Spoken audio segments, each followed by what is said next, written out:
which all it technically needs is an O-ring. Although I have been told once fuel gets in here, it kind of ruins it. It seems,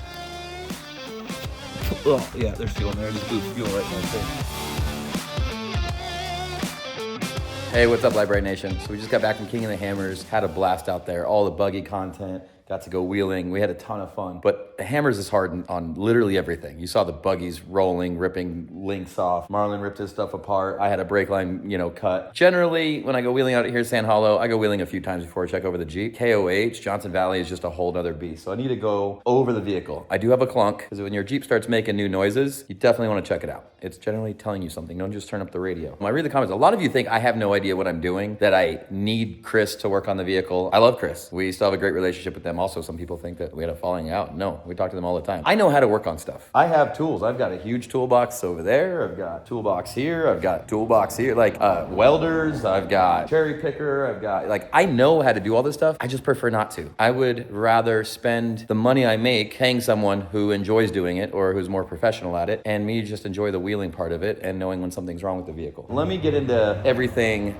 on the stepchild. So right now, first and foremost, I love using our worn winch as a suck down winch. And I'll show you, if you guys haven't seen it, or you have, I'll have to show you. I keep cutting the winch. We doubled up the rope. So normally the winch line is this thick. We made it twice the size up to where it comes out of the fair lead. Well, we also put the sheathing on it. That's supposed to be a non-cut sheathing, and we went wheeling today and I literally cut through it. I'm like, I don't understand, because this is smooth. And then it comes under the bumper and we have a plate here and you can see where it rubs here, but this is smooth. And this transition is completely smooth. Then it comes through a roller and then it attaches to the top of the truss. So everything's smooth. I don't know why I keep cutting it. Well, having the sheathing on it helped me finally figure it out. And all it is the fair lead sits here, but right inside the bumper has a completely squared off edge. So I just need to grind down this edge here where it's coming and it's rubbing through and cutting there. So there's that. I gotta check the brake line and brake line routing that we fixed out at KOH that Shannon Campbell helped me fix. We did a flat carriage bolt because I kept snapping these bolts off. And so I had to rotate it down and go to a flat bolt, but it's still hitting this. And I don't plan on putting a front sway bar back on it. So I just need to cut this box out so it quits hitting, because I had to rotate it so far down that it actually hits my tie rod. So it's a lot of packaging in this little area, and things hit. And especially part of my issue is I wanted all the travel, 14-inch coilovers. I wanted a ton of up travel. And when you do that, you start running into issues. Like another issue is, look at my oil pan. The link I have for the suck down sometimes will get caught standing straight up, and that will get into the oil pan.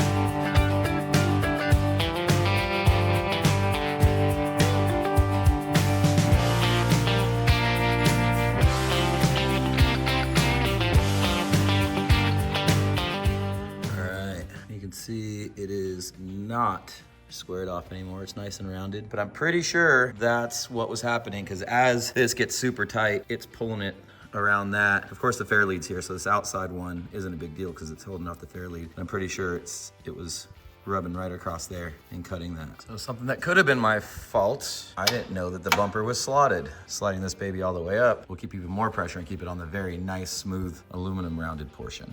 Okay, I'm not gonna have the sheathing in it right now so I can just see what's going on, but all right, tap it. So I've moved it up. Yeah, that's much better. Okay, tap it again. Tap it. Yeah, that is clearing that now. I know it was hitting before. God, that is so much pressure. That is crazy. No, it won't really suck it all the way down because the angle. I mean, it's pretty. Oh! I figured I'd try. See if I had anything else. Well, that's what it is. It pulled the fair lead, I think, down. I didn't either have it tight enough, or I think it's crooked now. It pulled this side, it clunk, and went down and hit the bolt. So I'll tighten that up. I'll go up and tighten that up again. But it might just be one of those things that it might be too much pressure. Like, that's a lot of pressure sucking the front of this thing down. That's crazy. Okay, thank you, babe. All right, I think she's good to go. Just ground down the bolt head a little bit, gave me some clearance, tighten her down. I think we are now good to go. All right, now I need to do my brake line. Now that I got it fully drooped out, it is pretty good. I'm gonna zip tie it to the top of the control arm here, because this is fully drooped, so we have plenty here. And then I gotta figure out what I wanna do here, because I wanna turn the wheel back and forth to make sure I have enough to turn the wheel and that it's not gonna catch up on anything. So I just have it very ugly tied to the bottom of the coilover there. So if we turn at full droop, looks like maybe I can lightly tie it. I think I'm gonna go here, but then I gotta turn back the other way and make sure it doesn't bind up or get caught up in any of this. It's kind of the pain in the butt when you have so much travel. So I gotta figure that out.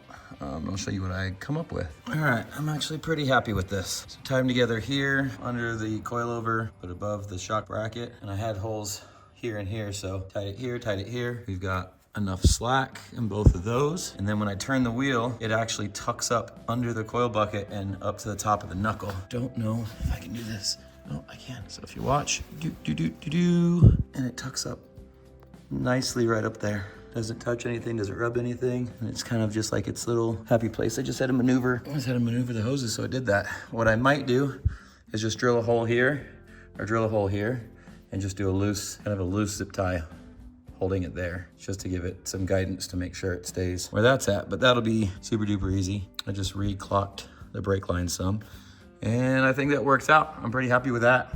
It's a new day, new errands, more stuff to pick up, more stuff to do. Still got to work on the step shout, still have more to fix. I'm running over to Luna and Marlin's right now. As you guys know from the other video, I have that issue with the O2 sensor, but also like sometimes the vehicle stumbles or dies when I'm on trail. I found an issue that has to deal with air and fuel and everything. Is one thing that I didn't test or check that we should have. We didn't smoke test the gas tank. I still have an Evap canister and Evap lines. We didn't put the smoker inside the filler neck, the fuel filler neck, to smoke test the gas tank and the lines and the Evap canister. So the other day I was filling up and it stopped before full. Like I know how many gallons full is, and it stopped before it clicked off. Fuel always spills out of the filler. I heard fuel on the passenger side, and I looked under and there was fuel dripping above the tire, and that's where the Evap canister's at, which means that somehow fuel's getting in the Evap canister, and it came out the O-ring that has the valve on it. There shouldn't be fuel in the Evap canister. There's an O-ring there, and it definitely shouldn't be leaking out. So yeah, that could be a part of it. If it's sucking in fuel, or if there's something going on, that's extra fuel that is not supposed to be there and just being sucked into the intake. That could possibly be it. I'm gonna go grab his spare one and replace it, but also I need to smoke test it to see if there's any cracks or leaks anywhere in the system. I'm hoping this fixes the issue. It very well could, but I don't wanna get my hopes up. All right, here's the canister. It just sits right up inside the wheel well right here, and it just has a 10mm nut here and a 10mm nut there. Well, probably one there too. Let me see on Marlin's. Yeah, I'm gonna have to break Marlin's off to fit mine in there. Looks like the nut got ground off at one point for cutting in there or something. Anyway, not a big deal. I just lopped that off on his. This O-ring on mine, because fuel was getting in here, got all swollen. It doesn't really seal like it needs to. I tried once before and I thought I fixed it, but I still don't see why there's fuel getting in there. We go to this discriminator valve, and when the vehicle's full or laying over on its side, rock crawling, these balls float and they seal off here, and they keep fuel. They're supposed to keep fuel from going through this tube into there. And I've seen it work. I filmed it. I can even film it when I get done here. What I'm worried about is that maybe that's not sealing all the way, and if I get fuel in this and it sits there, it's gonna swell up that O-ring too, and it's just gonna ruin this one, which all it technically needs is an O-ring. Although I have been told once fuel gets in here, it kind of ruins it. Oh yeah, there's fuel in there. I just blew fuel right in my face. All right, that's back in there. It's pretty simple. There's not much going on. Yeah, I think most people delete it because of the tire hitting it and rubbing it with too much up travel, but mine stops, I think, before hitting, because the old one's not damaged at all. So the only other culprit, I guess, could be this guy. So what I did earlier is I pulled these lines off, I pressurized them, and this one has no leaks in it. This one's the one that goes to the motor. So this one comes from the fuel tank. This one is supposed to vent. But maybe I'll just buy a rebuild kit for this, buy some new balls. Maybe that's my problem. All right, I'm like I have a tank of fuel, so it should take 10 gallons to fill up. I've got the new canister, but what I did was I unplugged the part that comes from the fuel tank that goes through this valve. I want to see if this ends up puking out fuel while I'm filling up. But I think since that's open now, it may not shut off early like normal, since as the tank fills up, it has a vent. I'm wondering if before, I don't know, I think there's something to do with the venting of it. Although like it's been like this for years, so I don't know why I'm just having an issue. Sure, it'll pour out here. You'll see it's dry here. Well, I'm sure it always back spills out of there, but it might not because this is open. Oh yeah, I can. It did 2.8 gallons. Did it spill? Yeah, look, it spilled out when I plugged it. Right there, it's all wet. When I put my finger over it to plug it, it spilled out, or it shut this off because it just can't vent fast enough. So there's definitely a venting issue. just drove onto my trailer to get it to lean over, but the Jeep doesn't really lean, to see if I can get it to get into that fuel, but it's not, because we're completely full right now. So I wanted to lean it over and get it over there, but that's not happening. Well, it's a cool shot. Climbed on the trailer, no problem. All right, so I hooked it back up because I couldn't get anything in here, but now you can see, well, I guess so it's venting there as it pressurizes, but then something has to let the pressure out. So maybe that's what was happening. There was something bad, because as the tank builds pressure, you'll see it. But normally when I'm full and I have it running, this thing will fill all the way up. But it looks like it's properly venting now. I'll keep an eye on it for a minute and let it heat up, and we'll see what happens. All right, I ran that tank of fuel out. Now I'm filling up again. You can see when they're bubbling. Clicked off. And nothing spilled. That was the first time, like 14 gallons. That was the first time ever. Do it on the first click though. I normally do it on the high click. Let's see if I go fast a bit. It didn't spill out. No way. That's the first time ever. It's always spilled fuel. Always. 100%. Always. That's the first time. Maybe we're onto something. That's promising. A new thing that's not happening. That's a good in the right direction. So much to do. So at your KOH, gonna take the trailer back, drop that off. We have an event, an open event in Arizona with Rock Crawler, Next Venture Motorsport, John Wolf. So transferring the spare, because I am taking a spare now, just in case, like you never know. The only thing I don't like about taking the spare is like it's open. What I need to go do is get a cable and a lock and at least tie it down. If somebody wants it, they're gonna steal it, but at least make it a little bit harder. With a Jeep on, it's not a problem because I can pull the diff all the way up to the tire and then you can't get it out. Actually, I have a question because I can't find it. I want to get a tonneau cover for the truck.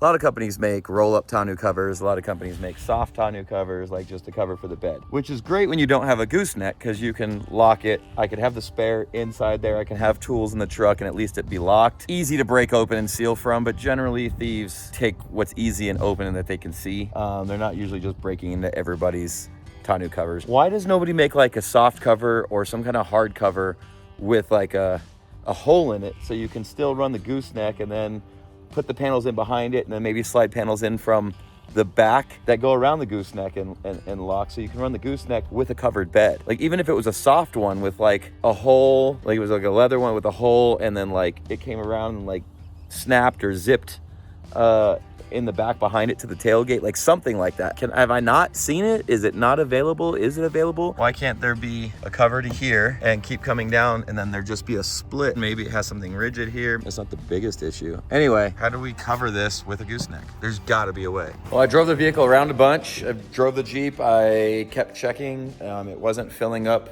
that little discriminator valve. Not sure where to go from here. I think what I'd need to do is take it back to the tuner and have him turn back on the O2 sensors and see if maybe that sucking in fuel getting in there. Obviously it was reading too rich, but it doesn't, but it runs fine. I don't know. I don't know. I got to turn it back on and see if that was something. Maybe that was an air leak. It was an evap leak plus getting fuel in and it was just skewing things. That could be a thing. It still could be a wiring issue from when we got it too hot in Colorado and some wires from the O2 sensor that run by, obviously it's attached to the exhaust. Maybe all that exhaust got too hot. And even though we put a new O2 sensor in it, maybe it melted or chafed the wire somewhere through. I don't know. It's hard to know, but since I did change something and it does seem to be responding to it, I think that's what I need to do. So we're actually heading off on a little cruise that I bought like 2 years ago that I forgot about. So I'm gonna go drop this with the tuner. Oh, today's Monday, we leave tomorrow morning. Yeah, I need to go drop it with him today. Shoot, just thought about that. We leave tomorrow. So I'm gonna go drop this with him while we're on the cruise for a week and hopefully he can figure that out. Yeah, so I'll let you know what he finds when we get back. So thank you guys so much for watching. Please don't forget to like, subscribe, and share. Remember to find all your Lite Nation merch and decals at LiteBriteStudios.com. We'll see you next time. Bye guys.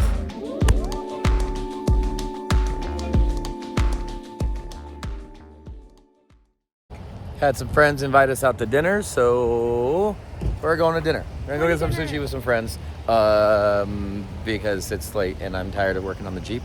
Although I think... And I don't cook. I got some very important things done with it. So proud of you. But it's not done. I got to keep working on it. But I did find the clunk, but I'll have to show you that later. It's at least one joint, but there might be other things. but one of the joints is bad. So in the lower control arm in the rear. So yay, get to pull that out and replace it. Yeah, yay. Just Jeep things. Just Jeep things.